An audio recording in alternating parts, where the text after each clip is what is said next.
అందరికీ నమస్కారం. ఒక ఆదర్శవంతమైన సమాజాన్ని, ఒక పరిపూర్ణమైన రాజ్యాన్ని నిర్మించాలనే ఒక తత్వవేత్త యొక్క సాహసోపేతమైన ప్రణాళిక గురించి ఈరోజు మనం తెలుసుకుందాం. ఇది మరెవరో కాదు, ప్లేటో యొక్క ప్రణాళిక. ఒక పర్ఫెక్ట్ ప్రపంచం కోసం ఆయన గీసిన బ్లూ ప్రింట్. ఈ విశ్లేషణను ఒక సూటి ప్రశ్నతో మొదలుపెడదాం. ఒక్కసారి ఆలోచించండి. ఒక దేశంలోనే అత్యంత తెలివైన, జ్ఞానవంతుడైన పౌరుడికి స్వయంగా ప్రభుత్వమే మరణశిక్ష విధిస్తే ఆ పరిస్థితి ఎలా ఉంటుంది? అయితే తత్వవేత్త ప్లేటో విషయానికొస్తే ఇది కేవలం ఊహ కాదు, ఇది ఆయన జీవితాన్ని తలక్రిందులు చేసిన ఒక పెను విషాదం. ఈ ఒక్క సంఘటనే ఆయన జీవిత లక్ష్యాన్ని నిర్దేశించింది. అదేంటంటే అలాంటి అన్యాయం మళ్లీ ఎప్పటికీ జరగని ఒక ఆదర్శవంతమైన, న్యాయబద్ధమైన సమాజాన్ని రూపొందించటం.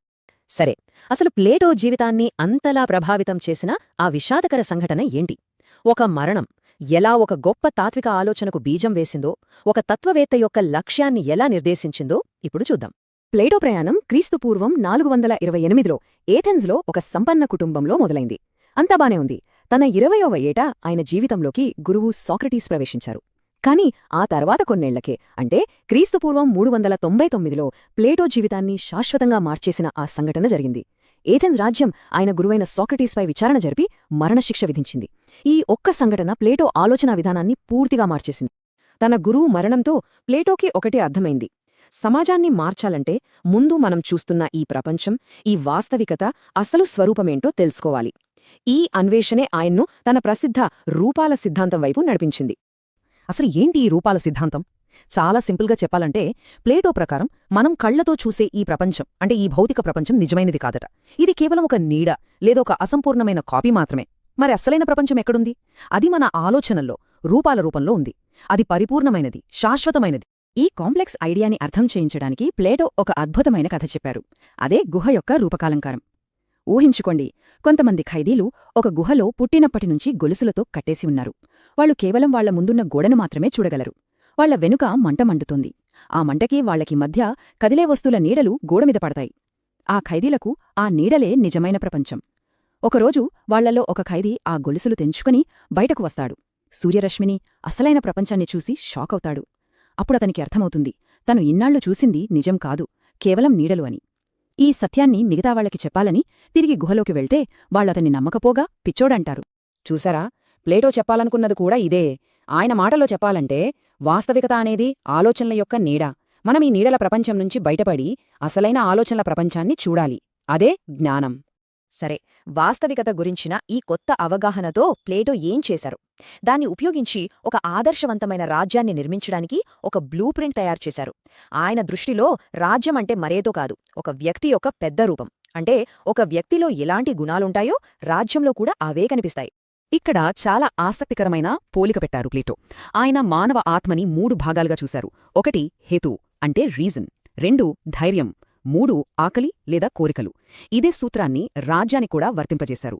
ఎవరిలో అయితే హేతువు అంటే బంగారం లాంటి గుణం ఎక్కువగా ఉంటుందో వాళ్లు పాలకులు, ధైర్యం అంటే వెండిలాంటి గుణం ఉన్నవాళ్లు సైనికులు, ఇక కోరికలు అంటే రాగిలాంటి గుణం ఉన్నవాళ్లు ఉత్పత్తిదారులు, అంటే రైతులు, కార్మికులు.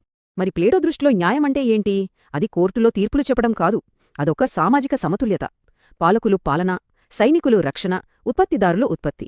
ఇలా ఎవరి పని వాళ్లు సక్రమంగా చేసుకుంటూ ఒకరి పనిలో మరొకరు తలదూర్చకుండా ఉంటే అదే అసలైన న్యాయం. ఆ సమాజం సామరస్యంగా ఉంటుంది.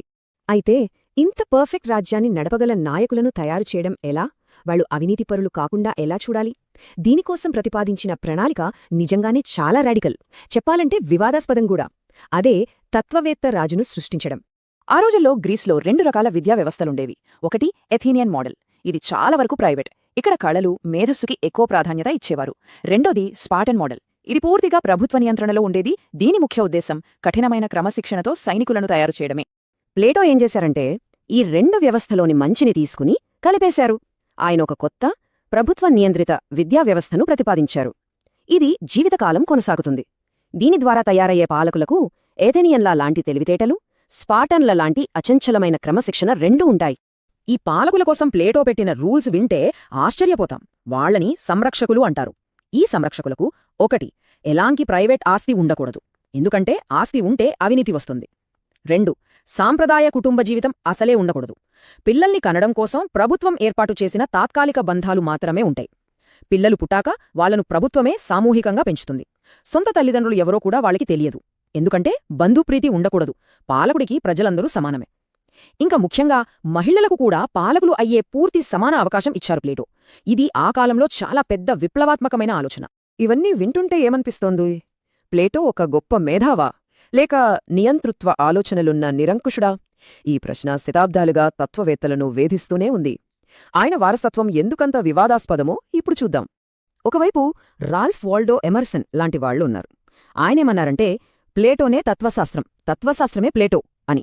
అంటే పాశ్చాత్య తత్వశాస్త్రం మొత్తానికి ప్లేటోనే పునాది అని ఆయన అభిప్రాయం. కానీ దీనికి పూర్తి వ్యతిరేకమైన అభిప్రాయం కూడా ఉంది.